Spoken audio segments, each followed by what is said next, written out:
n'est pas rose au royaume du Népal. Dans les villages d'Himalaya, des enfants continuent d'être mariés à d'autres enfants, et même souvent à des adultes, au nom de la tradition. Ces mariages répondent à une loi religieuse 2 fois millénaire qui voue à l'enfer le père d'une fille non mariée à sa puberté. On appelle ça la loi de Manu.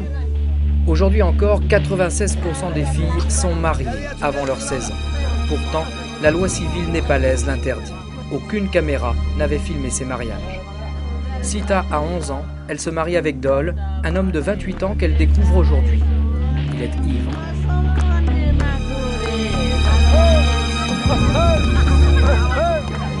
Pourquoi mariez-vous votre fille?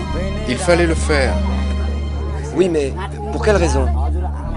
Je devais la marier avant la mort de ma grand-mère. Étrangement, ce sont les femmes qui perpétuent la tradition et encouragent leurs maris à arranger le mariage des enfants. À quel âge vous êtes-vous mariée? Je me suis mariée à 12 ans. C'est donc le bon âge pour marier ma fille. Lakshmi a 11 ans, son mari Nishal 12. Leur destin est tout tracé, mais c'est pour Lakshmi que la vie va changer. Plus d'école et un beau-père qui l'enverra travailler dans les champs, sans salaire, dans la dépendance complète d'une famille dont elle ne parle même pas le dialecte. Es-tu contente de te marier? Non, pas du tout. À quel âge aurais-tu préféré le faire? Après 15 ans. Parfois, la mariée est si jeune que sa mère doit encore la nourrir. Shanam n'a que 2 ans et demi. Son mari, Kiran, n'est pas plus à sa place. Il a 5 ans. Il est terrorisé.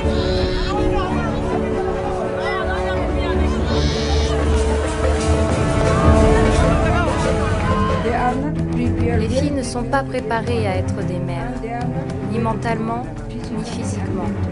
Les bébés ne seront pas normaux. Plus tard, la mère a de grandes chances de développer un cancer de l'utérus. Pour ces enfants, l'entrée prématurée dans la vie adulte à l'âge de l'insouciance implique des relations sexuelles prépubères et donc des grossesses nombreuses dès les premières menstruations. Ces enfants-mères n'ont souvent pas les moyens financiers de se rendre à l'hôpital pour accoucher. La plupart du temps, elles souffrent, elles meurent et les nouveau-nés meurent aussi. Beaucoup de ces jeunes mères auront à souffrir un jour de la perte d'un enfant. Dernièrement, une fille de 16 ans a donné naissance à un enfant mort-né. Son bassin n'était pas assez large. Elle a été sauvée, mais les médecins ont dû lui enlever son utérus. Une femme qui ne peut pas avoir d'enfant devient parfois aux yeux des siens une bokshi, une sorcière. Elle est alors rejetée de la communauté. Tout juste pourra-t-elle se nourrir avec les animaux et aura-t-elle le droit de mendier? Une fille est un fardeau. Une fois mariée, les parents sont soulagés. Condamnée au mariage, c'est l'histoire de ces enfants, sans enfance. Les lois de Manu ont 2000 ans. Dans le Népal moderne, on continue de les appliquer à la lettre. Enfant, une fille doit être soumise à son père. À l'adolescence, la femme doit être soumise à son mari. À la mort de celui-ci, elle se soumettra à ses fils. Une femme ne devra jamais rester indépendante.